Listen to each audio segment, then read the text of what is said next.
Braum's is bringing the heat. Introducing Braum's new spicy chicken sandwiches. Flavor this good just can't be beat. Braum's crispy, tender, spicy chicken delivers just enough kick to ramp up our original recipe.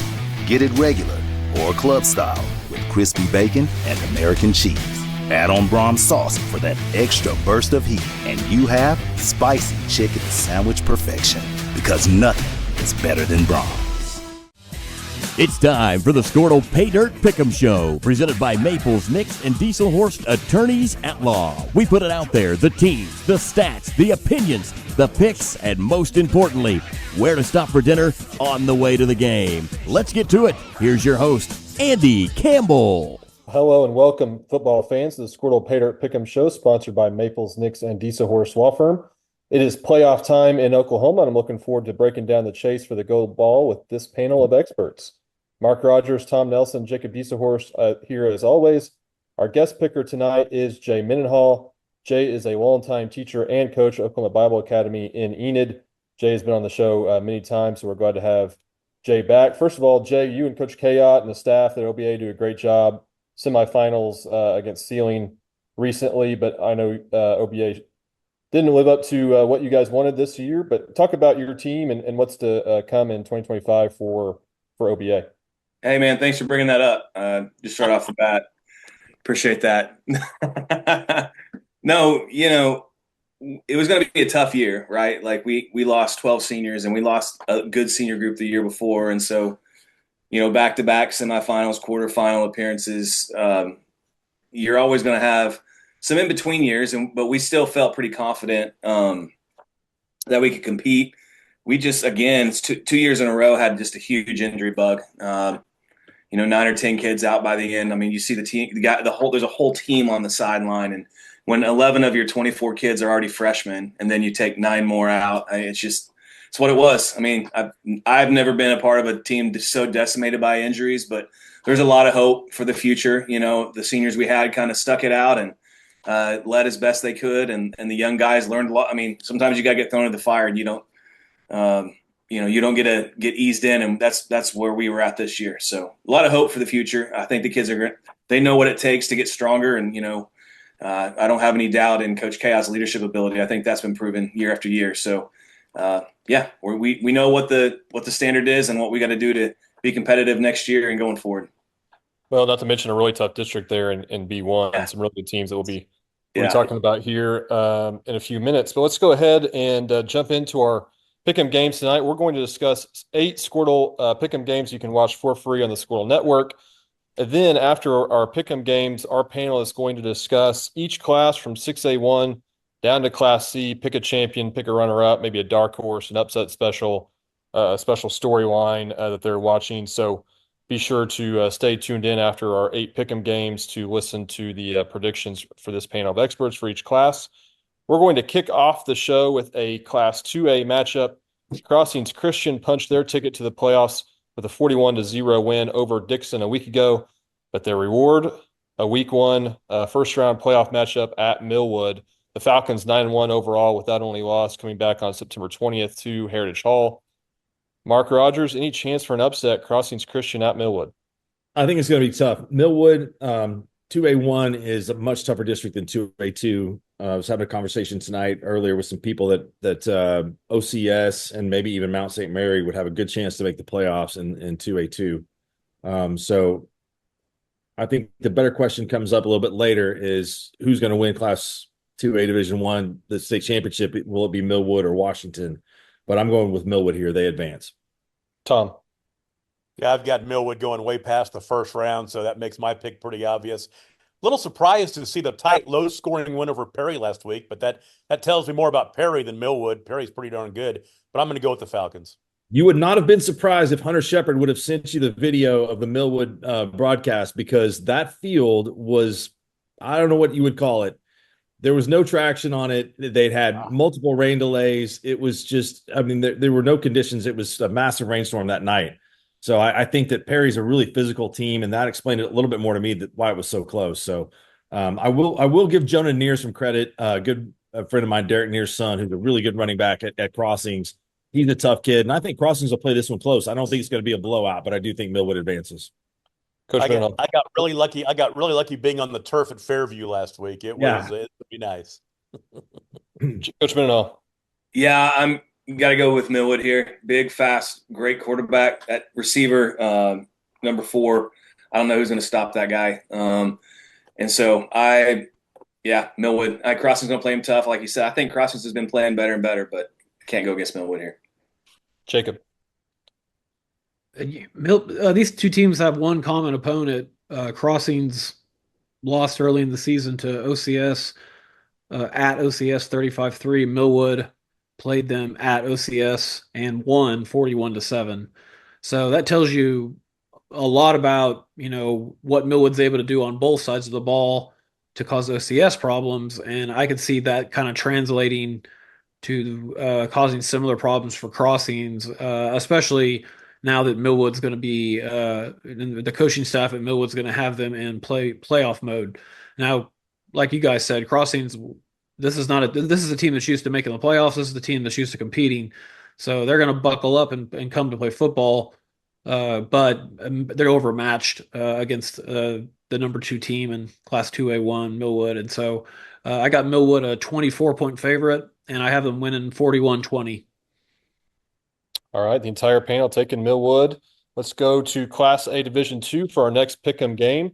The Beggs Demons finished 3rd in 2A6 and now get a 3.5-hour bus ride to Alva to take on the Gold Bugs.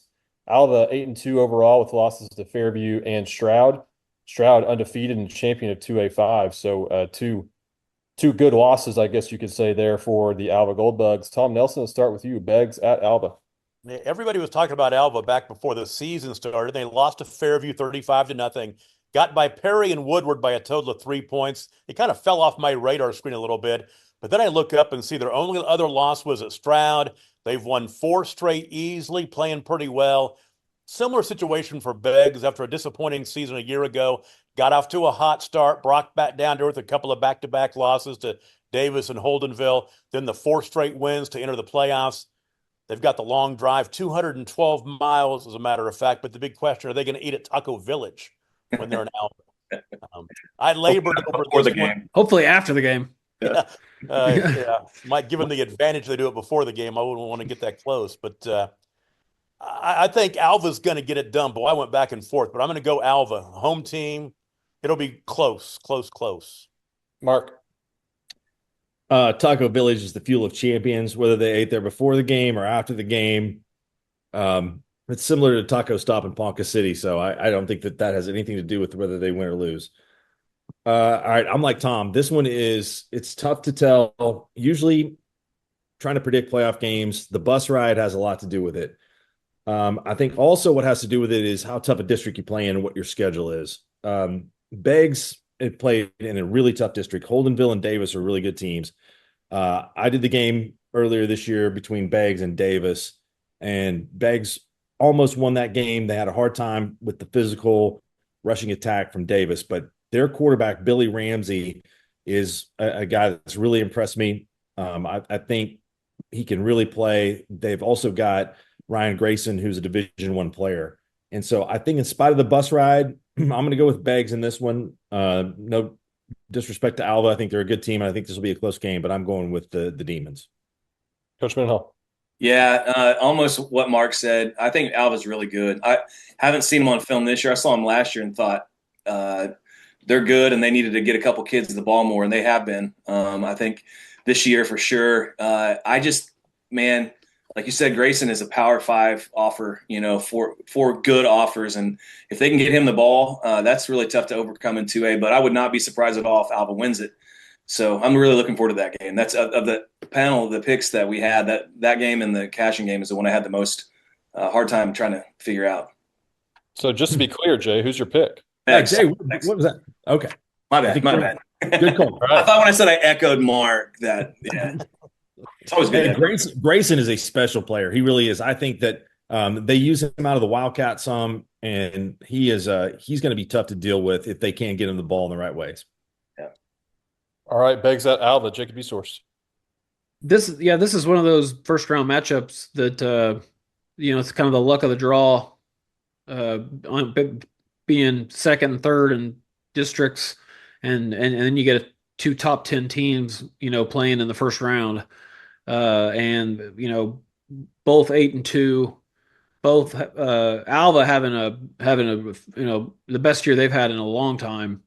And they've kind of been building up to having this kind of a season. And so, you look at both these teams' two losses. I mean, Alva's two losses are to number 2 Fairview in Class A1 and number 1 Stroud in A2. And then Beg's losses are, like Mark said, to two of the top teams into A2. Davis and Holdenville, who's, a powerhouse. So,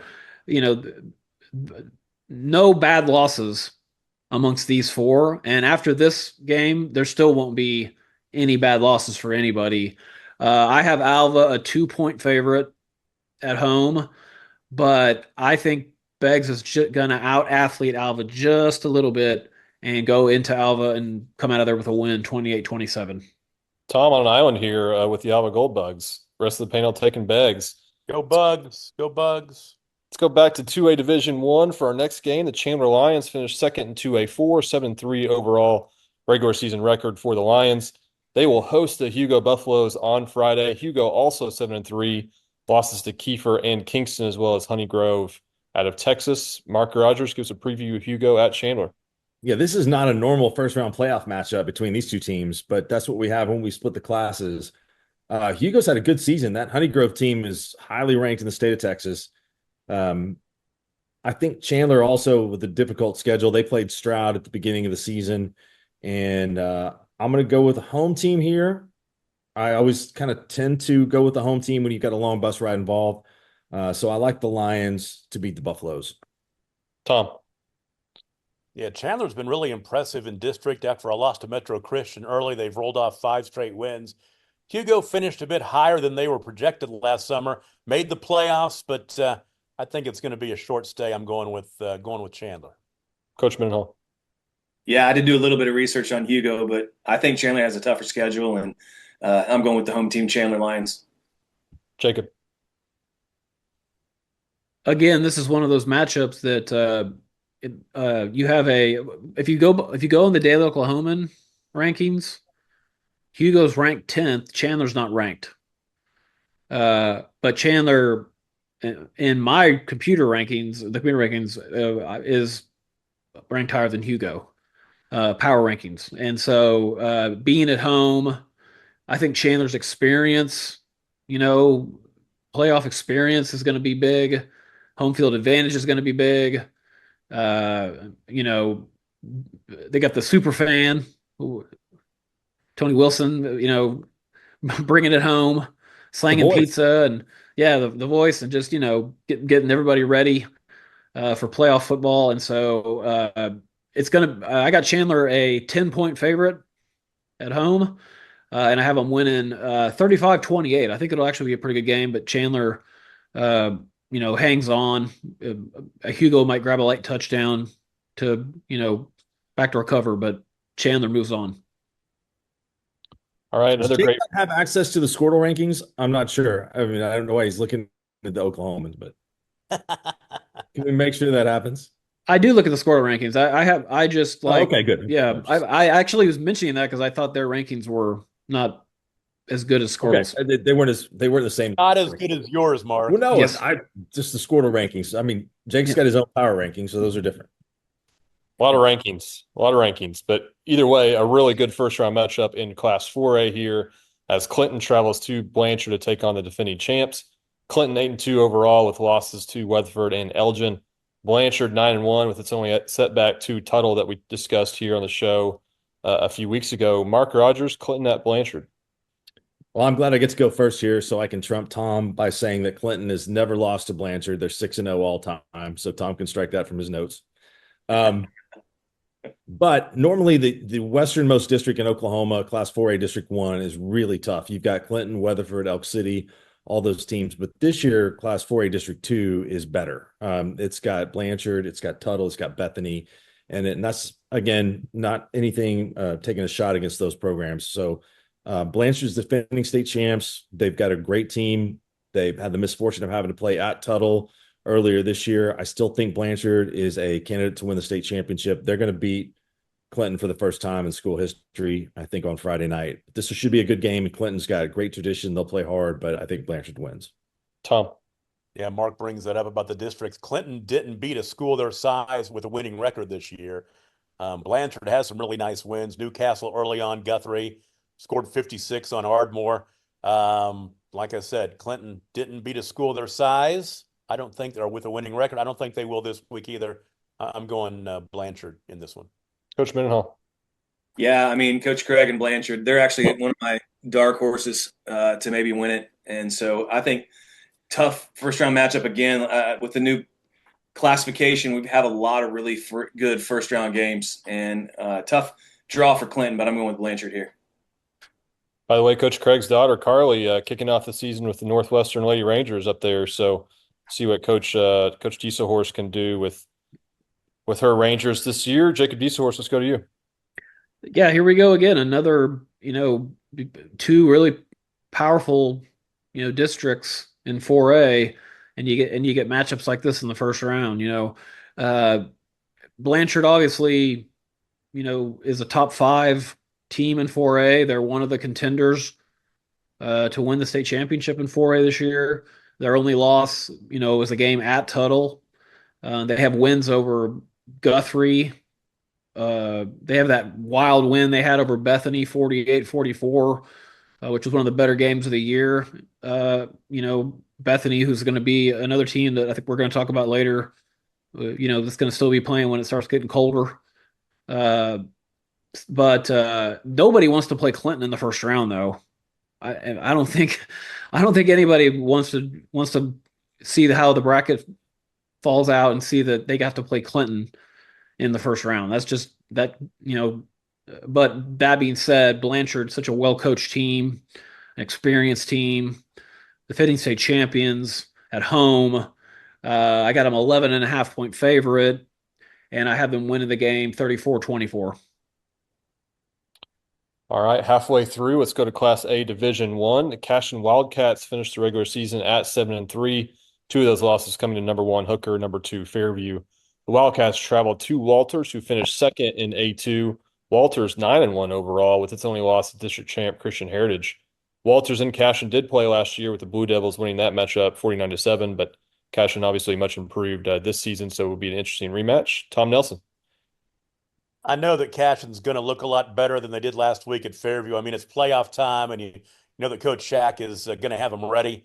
Walter's got a bunch of seniors. They've had some success the last couple of years. They're at home for one more game. I'm going to pick with my head on this one, not my heart, and Walters. Walters, I got them winning, but it's a nice bounce back year for Cashion, definitely. Mark. Spoke to the Rotary Club one year at Walters. It's been a long time ago. Seems like almost another life. And they had mentioned a Dateline NBC episode that had been there before. That made me pretty uncomfortable. And so I'm going to pick Walters in this game, but I'm going to say that Cashion has a coach I'd most like to share an appetizer with, and Coach Lynn Shackelford. But Walters wins this game. Cashion's improved a lot, but not enough to win this one. What did you speak to the Rotary Club about, Mark? I just think that they were looking for a sports guy, like kind of a desperation, something like somebody that'd been on TV before, other than the Dateline epised. Very impressive. Coach Mendenhall, let's go to you. Cashion at Walters. Yeah, maybe a bit of a surprise pick, but, I talked to Coach Shackelford a little bit about what they have to do to win, and he said they're big and strong and fast, senior laden. He mentioned B.J. Palmer, 34, going to be tough to tackle. But at the same time, I did watch Cashion and Fairview last week, and, the thing about Coach Shackelford is he's going to get his guys in good positions, and they got some guys this year that are getting the job done. And even in the Fairview game, they went up and down with him a little bit. Now they had a couple near misses that would have kept it closer longer. And, I think if they can stand up to some of the physicality of Walters and tackle 34, like Shaq said, I think they can stay in it at the end. And if it's a close game, Cashion has the ball. I'm going with Cashion and their experience and their leadership there from their coaches. So Cashion. All right, something is wrong here, because if Jay really did talk to Shaq, there is no way Shaq said they were going to win this game. So I mean, he didn't say that. No, or know anything that he said. He would No. he would tell Jay, "We're going to go down there and get killed." So I'm Yeah. So Oh, I'm yeah, he not- didn't tell me not that at all. It makes me very nervous. It makes me Yeah, he very didn't tell me that at all. But that's what I feel. There's a running joke when Cashin in 2020, when they went 15-0, that Shaq said they were going to lose every single game. Yeah, no, So that's just how he is. yeah, he did not tell you that they had a chance. Yeah. Jacob, let's go to you. Cashin at Walters. And again, A1, the way these districts set up, you get a matchup like this in the first round. Cashin, unfortunate to be in the same, district with Fairview and Hooker. And so they get to go to Walters in the first round. Walters a top 10 team, top 5 team in Class A1. These teams do have a common opponent that they both played in the regular season. Early in the year, Cashin played Velma Alma and lost a close game, 28-20. Walters played Velma Alma in district play on the road and got a win, 38-16. I think Cashin's improved a lot since they played Velma Alma. But I think what happened last week at Fairview is shows that maybe Cashin still might be 1 year away. Shaq's personnel, it might be still a year away from making a deep run in the playoffs. But a great season for Cashin. I think it ends this week at Walters. I got Walters a 10.5-point favorite, and I have them winning 37-27. Well, we'll stay in the same 2 districts for our next game. The Fairview Yellow Jackets begin their quest for a 3rd straight gold ball by hosting the Wynnewood Savages. Wynnewood finished 3rd in A2 and gets rewarded with that long road trip up northwest to Fairview to take on Jacques Bernard. Fairview finished the regular season 9-1 with that sole loss coming at number 1 Hooker. Mark Rogers, we'll start with you. Wynnewood at Fairview. All right, I can confirm that Mike Gundy has possession of Jacques Bernard's Huddle account, so that's good news for Oklahoma State. Second, Wynnewood has got a bunch of dudes out for football. I was surprised a little bit that they lost last week to Walters. And Coach Osteen's doing a great job there with Wynnewood, but this is a tough task. Fairview's got all the tradition of winning the last 2 state championships. This is a road trip. They've got to go in the shadow of that great Diesel Horse athletic complex, which is so intimidating. I've seen it myself up close. So I'm going with the Yellow Jackets to win this one, and Wynnewood's going to be a force in this class for the years to come. Tom, you were in Fairview last week, so give us your thoughts on Fairview and then this Wynnewood at Fairview game. Got a good look at him for the second time this year. We got barbecue in the press box, and of course some Mark Rogers bars for dessert. Good stuff, and they looked really good, beating Cashin 63-18. The loss at Walters kind of sentenced Wynnewood to a drive to take on the Jackets as opposed to hosting Cashin. That's a big loss. Fairview's going to roll. Jacques Bernard is around 335 yards, and I say around because I'm using my stats to figure out the number. Around 335 yards shy of 4th place in the all-time state passing list, and he might just move up this week and move into 4th. But yeah, I'm going Fairview definitely. Coach Mendenhall. I actually remember the last time Wynnewood came to Fairview to play in the playoffs. My junior year, actually. And we had a legendary coach who gave us a saying to get us pumped up that week. And he said, Winnie would if Winnie could. And we still joke about that with Coach V, but never forgotten that they were a good team. And I think that, like Mark said, they're deep, but man, Fairview's better. I don't know how you're going to stop that offense. They're tough-nosed. And I think I'm going to pick Fairview all the way through until you prove to me that, you can knock off the champions. And I know Hooker's going to be awesome. And that was an awesome game. There's going to be some great games coming up. And Fairview's got to beat Rejoice next week. If they win this game. So there's a gauntlet coming, but I really think that's going to be my favorite. And I think that Wynnewood is going to have a long bus ride home. Jay, you're taking Fairview at Rejoice Christian next week? Jackets win? At Rejoice? Yeah. I don't want to look ahead, but yeah. All right. I like it. Jacob Dieselhorse, let's go to you. Yes. Wynnewood, bounced back this season, had an 8-2 finish. Has been hovering around the top 10 in A1 all season. Have to be happy with the season that they've had. Could not have been happy to see that they had to go to Fairview first Friday night of the playoffs.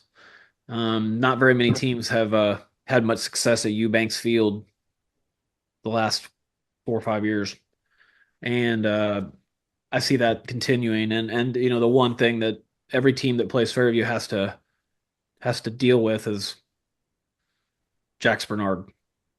He's the X factor. He's a difference maker. He is a winner. He's a senior this year. It's like having 2 coaches, one on the sideline, one on the field. And the one on the field can just happen to chuck it and run as well. Get 10 yards if he needs to. He's a special kid. He's a special player. But he's got great team around him, and they're very well coached. And that's why I have them 21.5-point favorite at home. And I think Fairview cruises, at least this week, 48-20. All right. I might take the points in that. I'm just saying, I'm just making sure the guys in Philly don't have a margin call. But that seems like it's a little rich. On the high side or low side? Little high. That's okay. I think Wynnewood can play this one a little closer than that, but I do feel confident about Fairview winning. In our business and at our firm, it's all about preparation, preparation, preparation. We are advocates for our client. We speak for them. So as a part of that advocacy, it involves hiring the best experts. It's doing the legal research. It's doing the medical research. That is advocacy behind the scenes. It's not just the bells and whistles in front of the jury.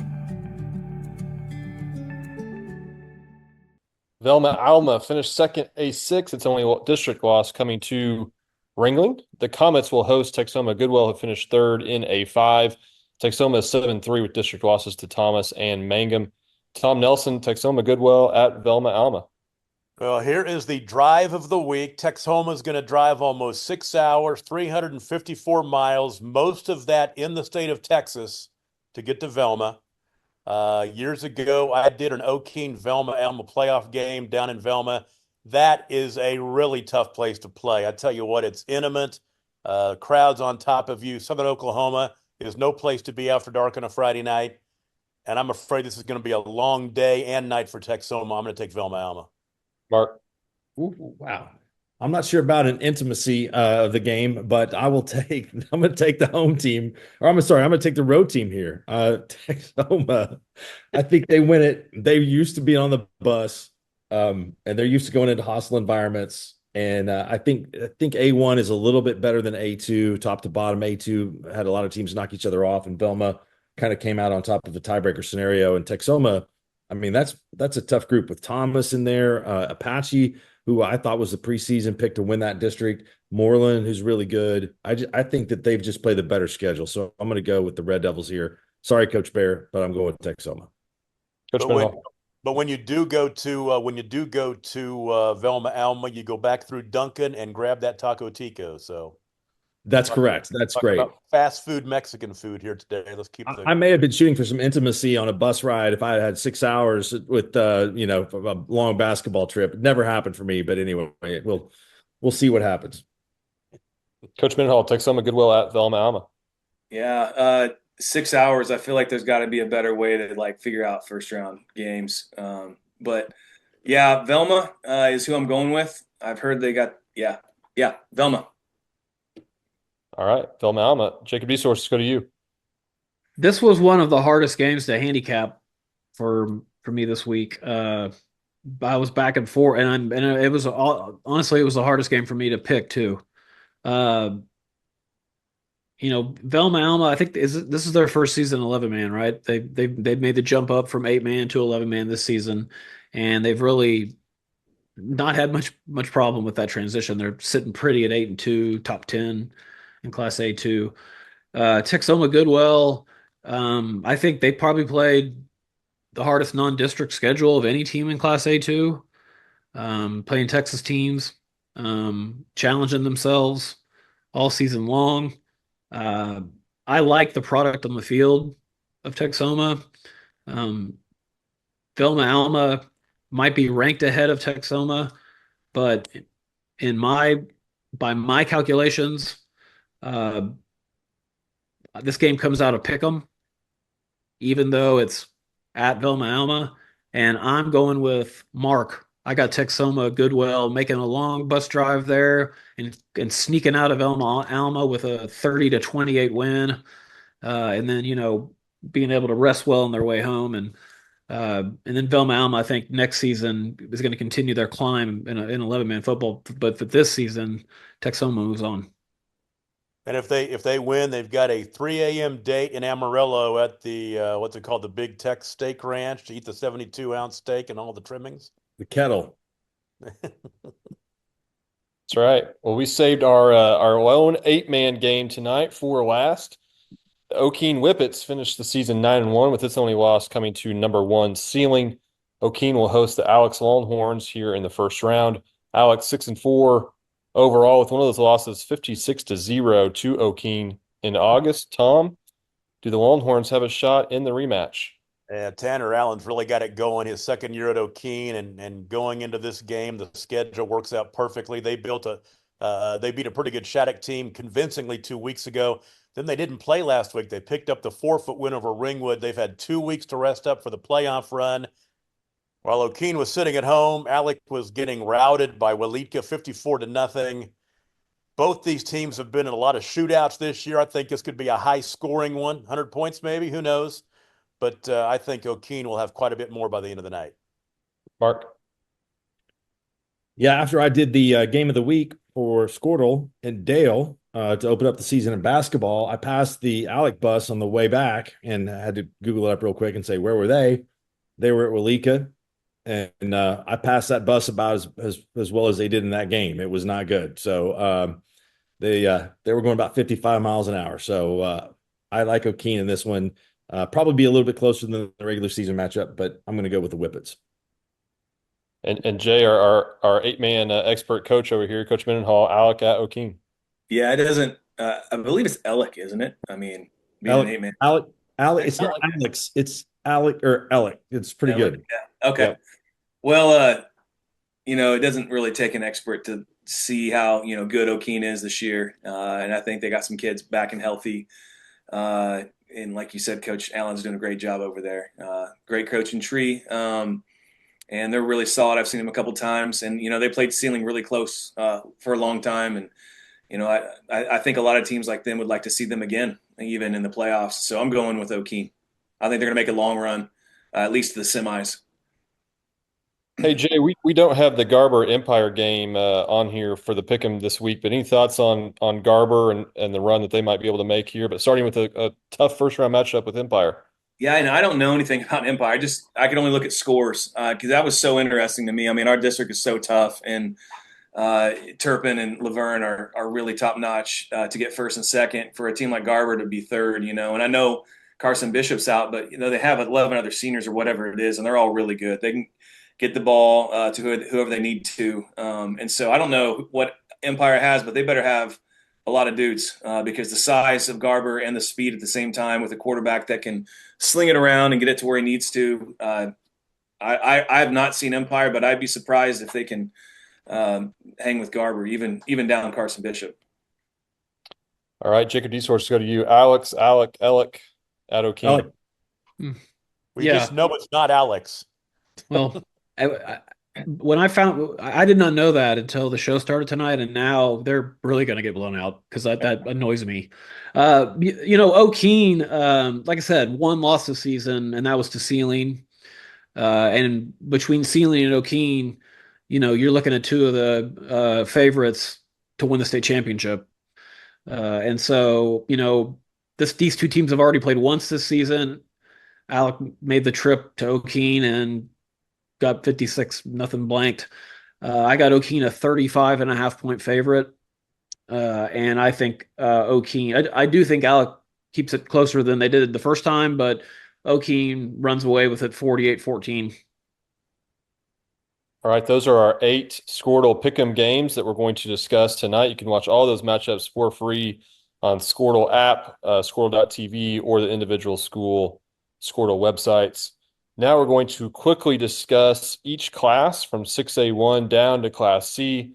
Our panelists are going to give us champions, runners-up, dark horses, maybe an upset special or a storyline that they're really following from each class. So let's just we're gonna take this very quickly. 6A1, Mark, let's start with you. Bixby lost last week for the first time to a team from the west side of the state since September 22nd, 2017 to Norman. This class seems to me to be more wide open than it has been really in a long time. Edmond Memorial beat Union the week before. That's probably the biggest win that program's had since 1993. Last time they beat Union. So it's wide open, but I still think you've got to go with the chalk here. Owasso's beating everybody. They're 10-0. But I think there could be some really, really great stories along the way. I'm going to pick Owasso. I think it's Owasso and Bixby in the final. And I want to go with Bixby because they've been the most consistent over the last few years. But this is a tough one to pick, and it hasn't been a tough one to pick in the last few years. But I'm going to go with the Rams. Tom. I want to ask real quick, Jake, you're our Deer Creek expert. They've struggled here late in the season. I can't remember. Are they dealing with injuries, or what has been the situation there? Just real quick. Well, they lost Mason Smith with a hamstring injury, and Mason's one of the best wideouts in the state, and he opens things up, for Grady Adamson to get the ball to Jalen Davis underneath, who's their slot receiver. He also opens up the run game. They also lost their starting tailback. He's back now, and he was back for his first game last week, and he actually, played really well.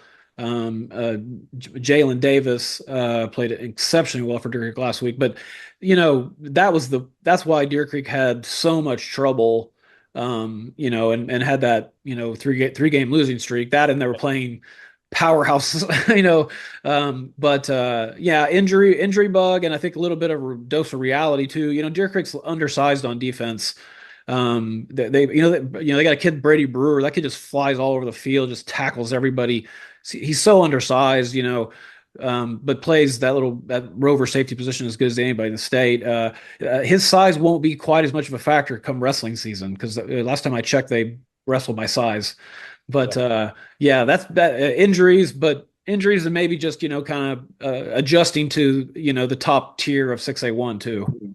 I ask you that because there's some really interesting matchups. Another backyard brawl could happen in the quarterfinals, Jinx and Union. And like I was going to say, if the first half of the year Deer Creek team shows up as opposed to the team that lost 3 or 4 to end the season, a quarterfinal with matchup with Owasso could be pretty juicy. Potential of a Bixby-Norman round 2 in the semis. Bixby has a chance to get payback on both of their losses because, like we say, Norman upset them last week and Owasso got him in week 1. Kind of like a couple of years ago when they beat Jinx a couple weeks after the Trojans ended their long winning streak on national TV. I think Bixby's going to do it again. They're going to get Owasso and Norman over the course of the run, and they're going to win their 3rd straight gold ball. Our fans should well know this, but Coach Mendenhall is watching film on 8-man football and his opponents, and they didn't play Jinx and Norman and Bixby this season. Maybe next year they'll be on OBA's schedule, but he's probably not watched a whole lot of film on 6A and 5A and 4A schools. But Coach Mendenhall, give us your thoughts. 6A1. Yeah, I'll be brief. I'm big on you need to prove to me that you can knock off the champions, and teams like Bixby are used to the gauntlet that is about to happen. And so sometimes a team from the west side, and it is more wide open than I've seen in a long time, but a team from the west side can jump up like Norman did. That they're thinking about it, at that level now, they're working on that game all year long, even in spring ball and stuff. And but to do it 3 weeks in a row, like what's going to have to happen, I'm gonna pick Bixby, and I'm gonna pick him over Owasso again. Like Tom said, getting that revenge back. I do think Jinx as a dark horse could jump in there. I know Jinx is a dark horse, but you know what I mean. But that's what I'm picking, Bixby. Jacob. I just want to get, I got to watch that Deer Creek Bixby game, and Bixby's just their schemes, the way they substitute, 3-4 guys in on every offensive possession, every play. with new formations and just mix things up. Their two corners, they got the young Presley brother, who's the biggest of all the Presley brothers at one corner, and then this other kid at the other corner, the 6'2" white kid whose name escapes me, but man, he can ball out too. But how about Norman? I mean, Norman has got to be the feel good story of 6A1 football this year, and they have played so well these last 4 or 5 weeks. I remember the first week of the year when they beat Norman North. Everybody was like, "Wow, what an upset!" Well, now Norman is, hitting here looking like a Final Four team for sure. Here's how I see it. Here's my Final Four in 6A1. I got a Bixby Norman rematch on one side, and I got a Owasso Jinx on the other side. I think Bixby gets Norman this time. I think they, correct the things that they saw that Norman did to be able to beat them when they played last time, because they have such an amazing coaching staff. But it's going to be a great game. And I think Jinx is going to knock off Owasso.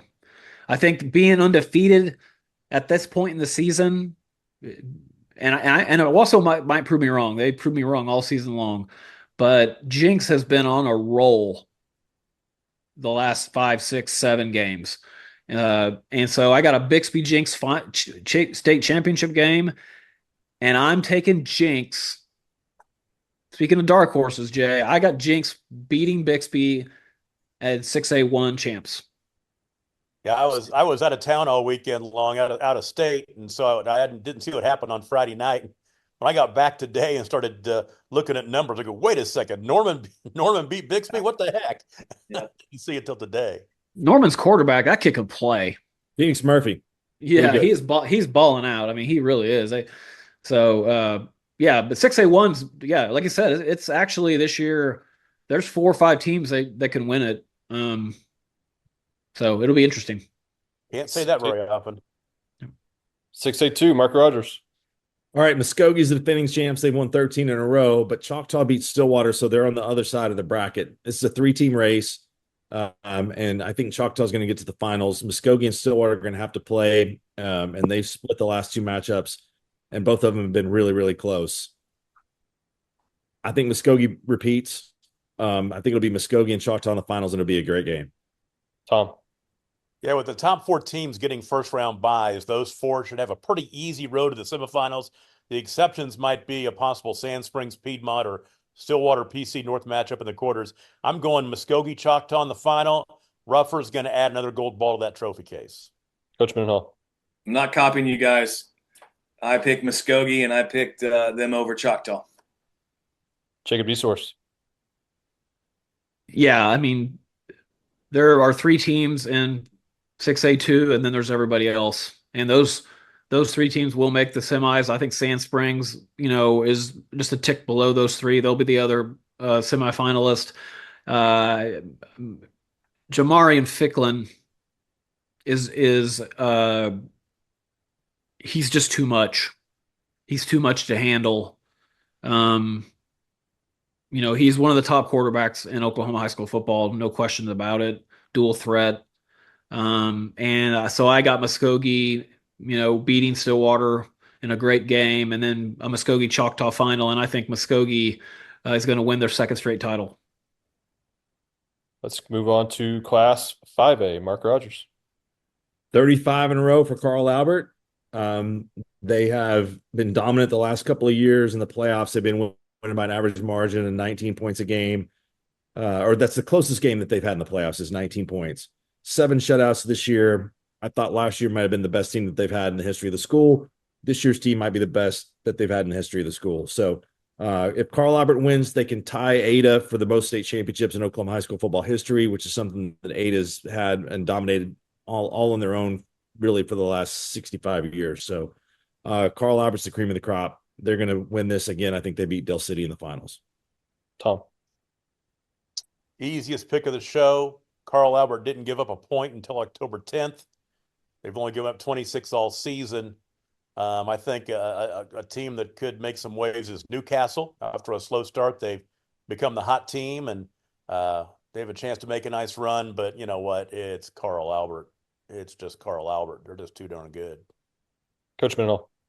Yeah, Carl Albert. You can't. I mean, 7 shutouts and no one within 30. I feel bad for Del City having to be on the same side of the bracket. I think they're pretty good, but I have Carl Albert beating Booker T in the finals.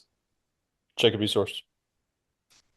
Obviously, Carl Albert and Del City are destined to play the two best teams in 5A are going to play in the semifinals on one side. Newcastle, I think, is going to make a run and be there, and I think Booker T. Washington is going to be the other team that makes the semifinals. They've gotten better and better as the season goes on, but Carl Albert, I mean Tristan Haynes.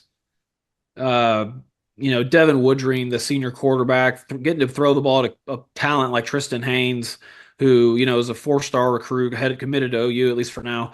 Both sides of the ball. And then you also have, Trene Washington, Caden Davis, the running back, who's, another one of the top players in Oklahoma. I mean, Carl Albert is the class of Oklahoma high school football. I think they could compete in 6A2. I think they could probably compete in 6A1. And I think they are going to complete an undefeated state championship run again. Carl Albert will be hosting the Gold Ball. They're the most talented team on paper in Oklahoma. Let's move on to 4A. We talked about District 4A2 with Tuttle, Blanchard, and Bethany a little bit earlier, but Mark, give us your picks. Hey, my bad. Newcastle is my pick to be against Carl Albert in the finals because you guys are right. They would play Carl Albert 5A2 and Del City 5A4 in the semifinals. 4A, wow. So the biggest game of the year in this class was Tuttle beating Blanchard because that sent them to the other side of the bracket where Elgin, Wagner, and Blanchard are all going to have to be on the same side. This is I've been going back and forth all night on this one. Tuttle has great skill players. They've got Cruz Campbell at quarterback. It's the best quarterback that they've had there, maybe since Jason White. They've got elite skill. Elgin has elite line play. I think Elgin's coming out of their side of the bracket. They've been too good this season. They've been dominant. They've outscored their opponents by 49-5 margin all season long. Wagner's really good, and I thought at the beginning of the year I would have had Wagner winning Class 4A, but I've got Elgin and Tuttle in the finals, and I'm going to go with Tuttle in a close game, and this is going to be one of the most exciting classes to watch. Tom Nelson. Yeah, real quick, I'll throw in there. I think Newcastle is going to make the final in 5A2. When Mark had mentioned they're on the same side of the bracket, and I was going, or that Del City was on the other side, I was going, I thought Newcastle wasn't going to play Del City, but yeah, I think it's going to be Newcastle and Carl Albert, but it's a CA to win that game. Okay, 4A. This is going to be a fun bracket to watch. Wagner, Tuttle, Blanchard, Bethany, but I am loving me some Owls. Elgin moved down from 5A. They've been blistering teams all year long. Beat Dallas Hillcrest 58-0 back in September. Hillcrest has gone on to a 7-3 record. They're in the 5A2 playoffs in Texas, which is saying something. I'm going with the Owls. Give me Elgin. Coach Mendenhall. Yeah, I mentioned earlier Blanchard is a quote dark horse for me. I think that they got a shot to win it as well. Just such a tough side of the bracket. I got Elgin beating Tuttle in the finals, and I want to give a shout out to my cousins Bentley and Leighton Ellis. They live in Elgin there, so they're going to like that pick. Go Owls. Let's go Jacob Desource, Class 4A. Well, I don't know who you're picking because while I do see Elgin making, and by the way, did you guys get that? Who? The Owl? Fine. Okay. I do see Elgin and Wagner on a collision course in the semifinals, although don't Blanchard Wagner. I think that's who is going to be looking at a matchup there. That game could go either way. I have Wagner coming out of that side of the bracket though and making it. And on the other side, I have Tuttle. Campbell. Listen to these numbers. He has 29 touchdowns, 2 interceptions on the season. That's throw for 2,000 yards, 29 touchdowns, 2 picks. He's a difference maker. And he's got a lot of talent, around him too. That doesn't hurt either. And I think Bethany is going to find their way into the semifinals and a date with Tuttle. And I've got Tuttle and Wagner in the state championship game, and I'm taking Tuttle. I know I'm going a little chalk here, going Muskogee, Carl Albert, Tuttle. But, you can't help what your heart feels. I think Tuttle's going to win this thing. Let me give you one more guy that I think's got a great chance to end up at Oklahoma or Oklahoma State, and probably Oklahoma State. Brady McAdoo at Tuttle.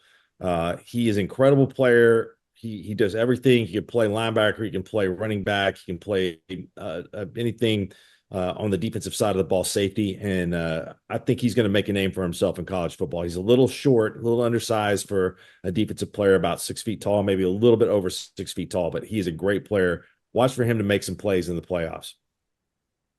All right, let's move on down to Class 3A. Mark Rogers, kick us off. Heritage Hall just won their 76th straight district game. That's not bad. They lost to Lincoln at the beginning of the year. Their last district loss was to Newcastle in 2013. Lincoln Christian is really good. Sulphur is really good.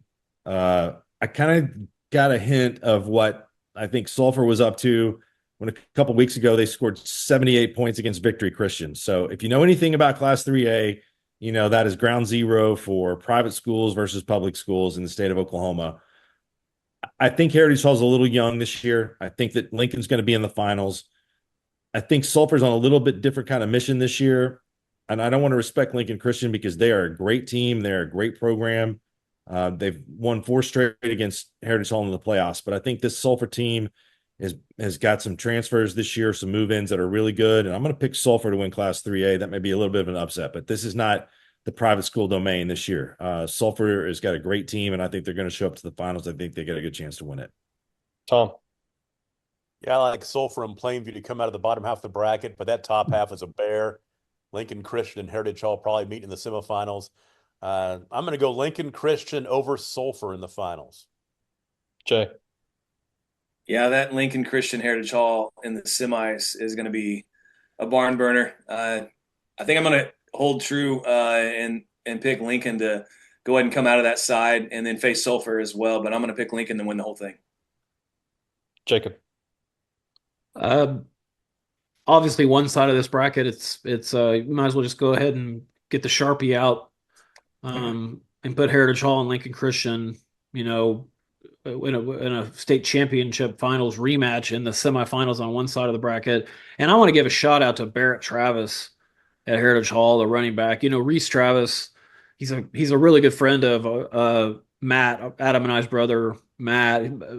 One of the best guys, just an awesome guy, awesome family man. And Barrett, is so talented. This kid is just exploding now and just racking up numbers. He passed who's the kid that transferred from OU to OSU, the Gavin Freeman, scat receiver. Yeah, he passed Gavin Freeman last week, all-purpose yards at Heritage Hall, and he's starting to get up there in some, pretty impressive territory on, Barry Sanders Jr., Sterling Sharp, Wes Welker, not quite Wes Welker, not even close, but still, Barrett, kudos to you. And I expect him to keep piling up numbers into the semifinals. On the other side, I like Plainview to make it to the semifinals. And, early in the season in one of our shows, I pissed off, Dave Robert about Sulphur, and it's just haunted me all season long. And so this is my chance to make up for it. So I got Sulphur in the finals against Lincoln Christian, and I think Lincoln Christian is going to beat them 42-0 in the championship. Y'all are wrong. Y'all are wrong. I'm telling you right now. I put my reputation on this. Sulphur's got a great shot to knock off Lincoln this year, and I think they're going to do it. So, well, I don't mind being on an island here. No, I'm kidding about the score. I got Lincoln Christian, Sulphur in the championship, and I got Lincoln Christian winning the game. But I do think Sulphur is the real deal, and that's why they're going to be, matched up with Lincoln Christian playing for the gold ball. Doug Nelson is not going to come back on the show with you talking like that. That's fine. I know, like I said, no disrespect to Lincoln. They got a great team, but I think this is going to be Sulphur's year. We'll see what happens. So you want to create your future, discover a path worth traveling down, find a career to get excited about. For decades, Career Tech has been training talented, skilled individuals, empowering them to step into a career that fuels not only their life, but the Oklahoma workforce. These individuals are the heartbeat of this state's economy. Individuals just like you. Create your future today at Oklahoma Career Tech. All right, one of the more interesting classes, I think, or more fascinating classes to pick, 2A1. Tom Nelson starts off with 2A1. Well, 40 straight wins, the last two 2A titles. Millwood and Metro Christian going to have something to say about it, but I have not picked against Washington for a long, long time, and I'm not starting now. Mark. Okay. Washington's got some injuries on the offensive line. That could be a little bit of a problem. The good news for Washington is Millwood, Kingston, and Marlowe are all on the same side of the bracket. Millwood has an injury at quarterback. So I think that they're going to be a little bit they're struggling a little bit on offense right now. Millwood, Kingston, and Marlowe are all capable of getting to the finals. So I think Washington will be able to beat Metro, but this class is way more wide open than we thought at the beginning of the year. I think everybody had Millwood, Washington penciled in as the final, but I wouldn't be surprised to see any of those 5 teams win it. Millwood, Kingston, Marlowe, Metro, or Washington. I'm going to pick Washington. I think because of the tradition, because of the program. Millwood they're equal, I think, with their program and tradition. Marlowe is really good. All these teams have a lot of participation, but I'll go with Washington to make it 3 in a row, but it's a really just slight lean. Coach Mendenhall. Mark, do you know if Millwood's quarterback's coming back? I don't know. I texted Darwin today and I did not hear back from him, so I'm not sure. They've got depth at that position, but it's not quite the same without Turnbull there. Yeah. Well, that's the contingency of my pick. I think it was Millwood and Washington as my finals, and I'm going to go with Millwood. I'm going to go on a limb and say maybe he comes back. They're great teams. Like you said, it is deeper than I thought with Marlowe and those guys having a great season. But I'm going to go ahead and roll with Millwood. Jacob Source. So my final 4 in 2A1 is Millwood versus Marlowe and Washington versus Metro Christian. And now get ready for this. I got Marlowe, Metro Christian in the state championship game. I think Millwood, not being healthy, Marlowe is a team that's getting better and better and better and has been there before. Washington, Metro Christian. I think Metro Christian's going to pull the upset. And I think that, it has to end sometime. And I got a Marlowe Metro Christian state championship game, and I think Tulsa Metro Christian is going to win the 2A1 state championship this year. So there's your sleeper pick. All right, 2A2. Let's go to Tom.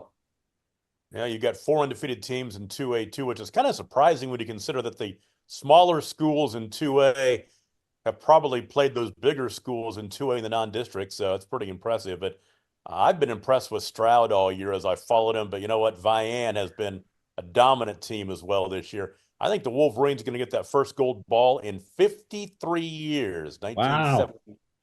I was 4 years old.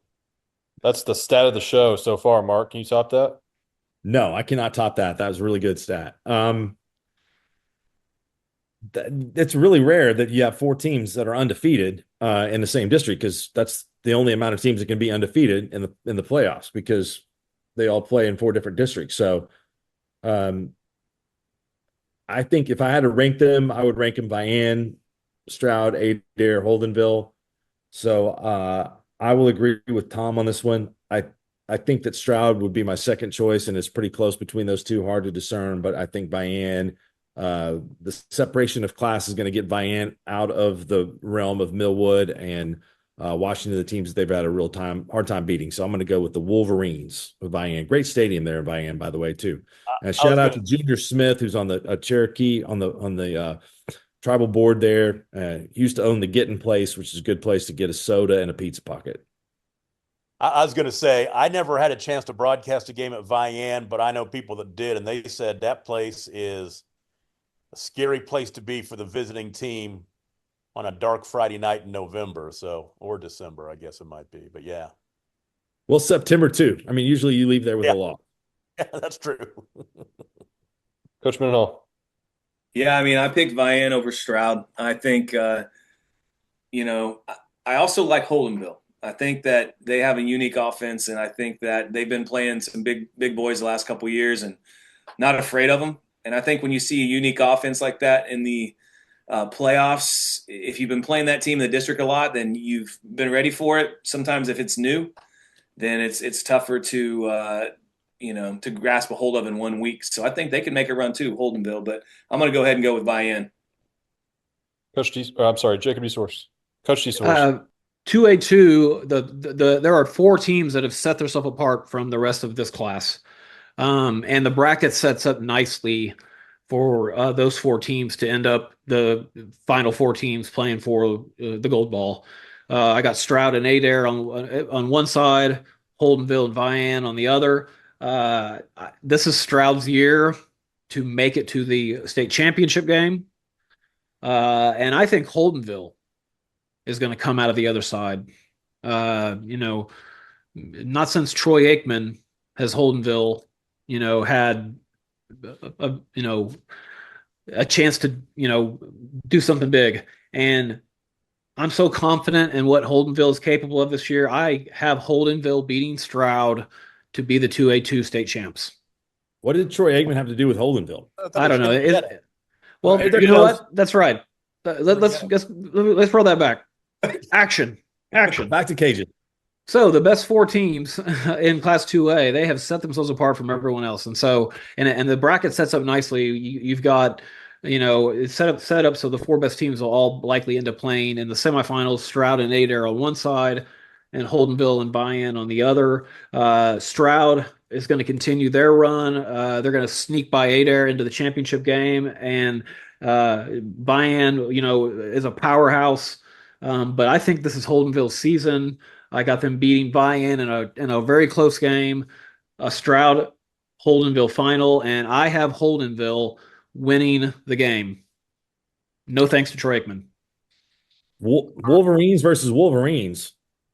Yeah. Oh, really? That's even perfect. Holdenville and Vian. Oh, that's great.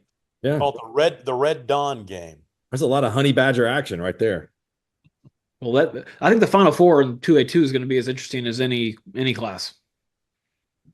4 more classes to go. Let's go to A1, which is already talked about quite a bit tonight. But Tom starts off with A1. I saw in person what Hooker did to Fairview last month. They ran all over the Jackets to the tune of 361 yards at 9 yards a carry. But Fairview's explosive offense was hamstrung that night by a 40-mile-an-hour wind. They came back and looked really good against Cashion last week. Fairview's got to get past Rejoice Christian in the quarters, but if they do and the wind isn't blowing 40 in Edmond, I'm going to take the Jackets to get a 3rd straight goal ball. Mark? Not only did you see that in person, Tom, you saw 6 states when you're at Hooker Stadium because it's that flat out there. I mean, it's just nothing to see other than ground. All right. At the risk of losing the title of Mark Rogers bars and those turning into Tom Nelson bars, which has been one of the proudest things that I've ever had named after me, really the proudest. I think Hooker, when they got that win, they've been really good, but they couldn't get over the top against Fairview the last couple of years. Fairview's program has been incredible. Jax Bernard is incredible, but I think that they've lost enough to graduation where Hooker was kind of ascending all this time while Fairview was on top. Hooker is on a tougher side of the bracket. They've got Pecola and Pawnee on their side of it with Tracy Gordon, a good friend of mine. His nephew, Pharrell Gordon, just got eligible, and he played at Atascocita last year in Texas. Is one of the top teams in that state, and he's an underrated prospect who's a defensive lineman that can really play. And so I think Pecola's been bolstered a little bit by his presence. And Pawnee's been on a huge run since playing some tough games early in the season. I'm going with Hooker. Sorry, Fairview. Huge fan of the program. They've done a great job. I know this is a tough place to pick against Fairview, but I think that the Bulldogs are going to get the win this year. Coach Mendenhall.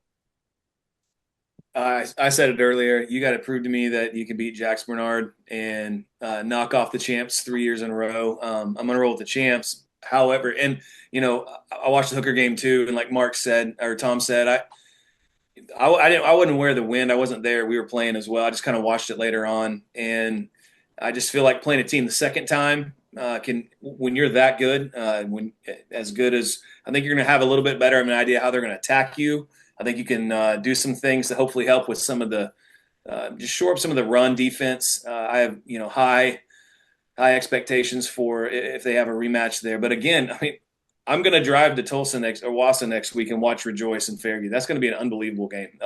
In the second round, just one of those things where it's way too good of a game for the second round. So Fairview, I can't look ahead one at a time, but I'm still going to roll with Fairview. Man, they got a tough one next week too. Jacob Esource. Hooker. Here's how the power rankings, how I have them ranked.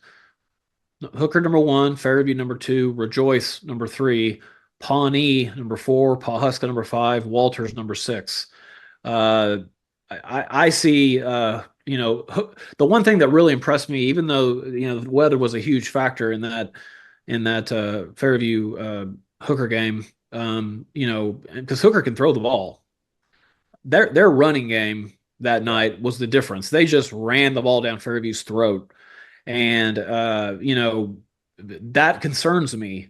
Fairview, like everyone's been saying, they have a gauntlet run to get back to the state championship game. A game against Rejoice, who like I said, is 9-1, and I have ranked just right behind them in the class. Next week on the road is no easy task. And then likely a semifinal game against Christian Heritage. They're gonna have to run the Christian gauntlet, to get to the state championship game. But I think they're going to do it because they've got what it takes. And Coach Bernard and the rest of Fairview's coaching staff, they're going to find a way. And lucky for them, Hooker's going to lose to Pawnee in the semis, and it's going to be a Fairview Pawnee final. And Fairview is going to win the gold ball one more time. Jax Bernard is going to go out on top, just like he deserves to. Another state championship for the Fairview Yellow Jackets, and the Jax Bernard legacy grows. All right, we'll move on to Class A Division 2. Tom, starts off A2. I'll make it pretty short and sweet. I got to take Woodland. That win over Pawnee looks better and better every week, and they also got Pawhuska early on. They handled Hominy by 20 points. They haven't won a gold ball since 2010. 14 years later, they're going to get it again. Mark. The state championship will be contested in the second round. It will be between Woodland and Mangum. But this will top Leonardo DiCaprio being in Woodland for Killers of the Flower Moon. Woodland will win the state championship. Coach Mendenhall. Yeah, I got Woodland over Hominy in the finals. Short and sweet. District matchup there. Yeah. Yep. Jacob Esource. Probably. My final four is Thomas, Texoma Goodwell, and Regent Prep and Woodland. I think the Thomas Terriers, they got like three names now. I can't remember them all. Thomas Fay Custer. Yeah. I remember that. I remember Custer City days. They had a good little baseball team back in the day. The greatest play in the history of midget baseball ever to beat Custer City in the state championship game. Who thought that a muffed fly ball in the outfield could end up being a game-winning double play? Thomas Texoma on one side, and I got the Thomas three-name Terriers going up against Woodland in the state championship game, and Woodland is just at least a touchdown better than everybody else in A2. The way the draw came out this year, it's Woodland's year. It's Woodland's championship to lose, and I think they're going to find a way. Although I do think Thomas is going to test them, and Thomas does a really good job of making other teams play their brand of football.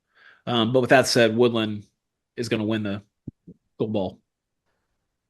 Laverne is the most recent state champ in this class, winning it in 21 and 22, keeping in mind that Sealing, who's now in B2, was winning it last year.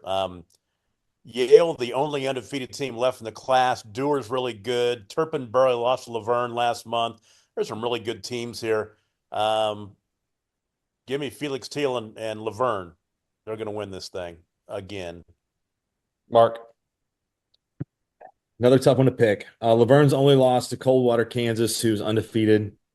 Dewar's only loss is to Walika, who's undefeated, and will be my pick to win Class B2. I'll go with the Dragons.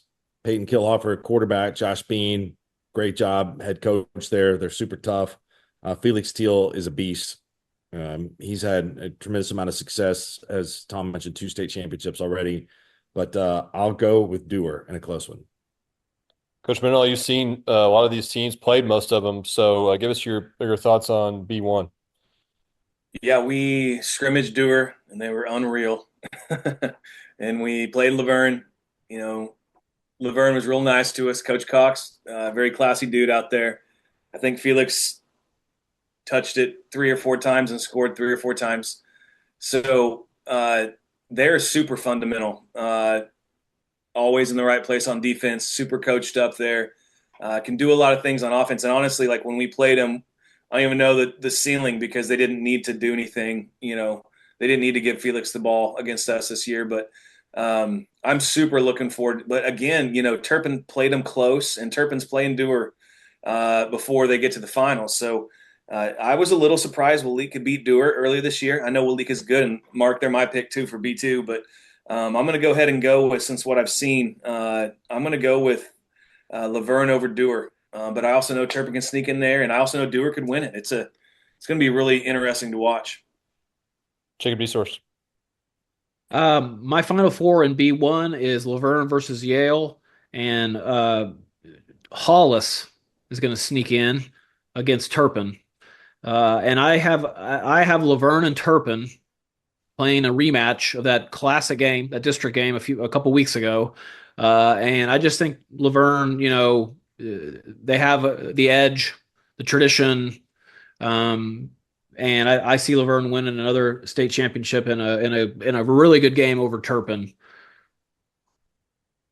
All right. Well, we have a couple picks already from B2, but Tom, let's go to you. Well, like we we're just talking about, your Class B defending state champ is in B2. Sealing hoisted that gold ball, and they're back, and they're in the mix here.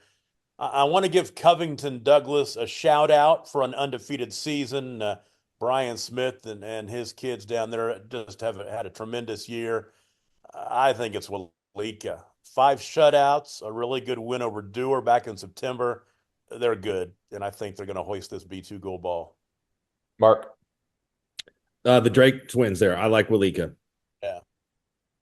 Coach Mendel. Yeah, what Mark said, or what Tom said about Covington, just being that close to them. They got a great staff. Coach Smith does a great job, and kids play hard. You know, they beat Garber this year, and had several good wins. And so, I mean, they can play with Sealing, and they'll play them in the semis. And that's, you know, that's kind of a dark horse pick too. But I do believe with what Walika has that they're going to be the team to beat. Cov Doug, they deserve a decent playoff run for what happened to them last year in the first round against Velma Alma, if you remember that. They just got crazy. Robbed. Yeah. Well, I got good news for you. If I got Covington Douglas making a run to the semifinals and playing Sealing on one side, and then I got Walika, and I think O'Keene's going to make that other side of the bracket, and which is going to make for 2 just really, really good semifinal games in B2. I think Sealing is going to find a way to beat Covington Douglas in a really close, you know, battle. And then I see Walika and Sealing in the state championship game.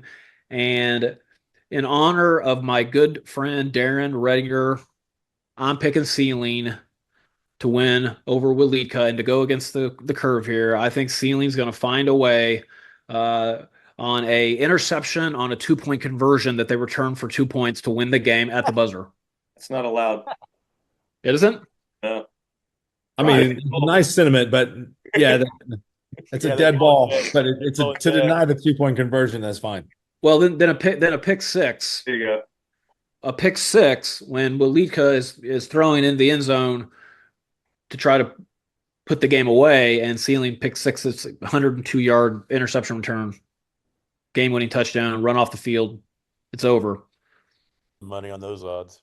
Sealing Tigers. Not into the fountain at UCO.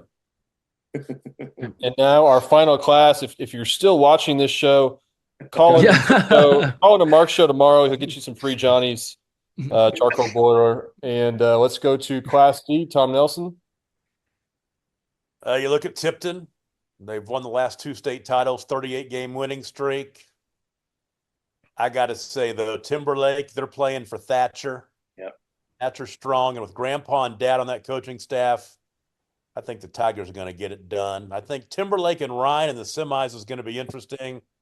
But I'm going to be honest with you, I'm rooting for Timberlake because they're going through a lot right now up there. Mark?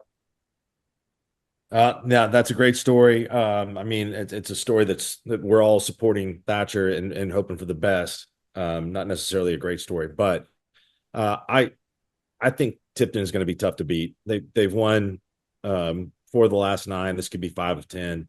Travis White does a really good job. I think that could be a great final, but I'm going to go with Tipton.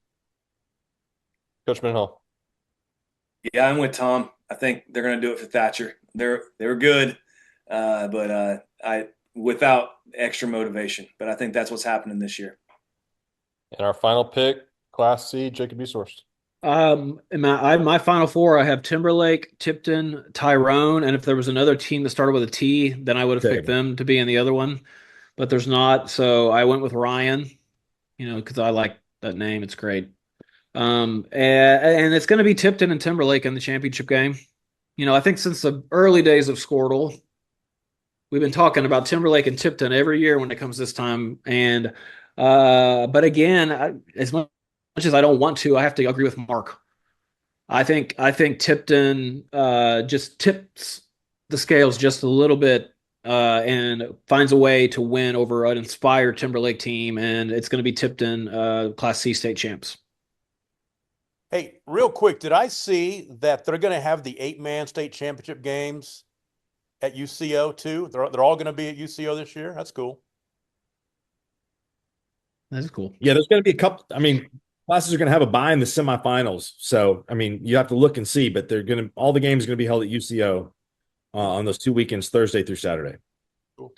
And kudos to UCO because that facility is so great, and them offering that field up now, and it's becoming kind of a tradition to see a lot of these state championship games on the west side of the state. That's the best part because it's right down the street from us Edmondites, and so but yeah, that's awesome, and that's a great place to have the state championship games play. It's an awesome facility, and maybe they might even let Squirtle in the press box this year. We'll see. Yeah, the roof is nice. Yeah.